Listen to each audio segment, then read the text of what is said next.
শুরু হয়ে গেল আমার বাড়ির গণেশ পুজো 2025-এর প্রস্তুতি। তো এখন আমি চলে এসেছি সৌরভদের বাড়ি, আর সৌরভ হচ্ছে কাঠামোটা তৈরি করে নিল, আর এখন চলছে মের বাঁধার কাজটা।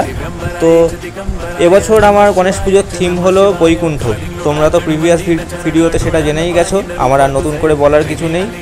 তো এবছর আমার গণেশ ঠাকুর তৈরি হচ্ছে ভগবান বিষ্ণুর পোস্টারে। তো এখানে তোমরা দেখতে পাচ্ছ সৌরভ কত সুন্দর করে মের বাঁধলো গণেশ ঠাকুরের মের বাঁধা কমপ্লিট হয়ে গেল।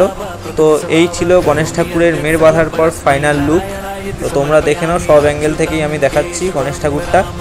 তো এরপর 1 মেটে করার কাজটাও শুরু হবে, আর 1 মেটের পর 2 মেটে শুরু হবে। আমি 2 মেটে থেকে তোমাদেরকে ভিডিও দেখাবো, কেননা কদিন পর থেকে আমার পরীক্ষা শুরু হবে, তো আমি এর মধ্যে আর ভিডিও দিতে পারবো না। তো 2 মেটে থেকে আমি আবার দেখাবো তোমাদেরকে।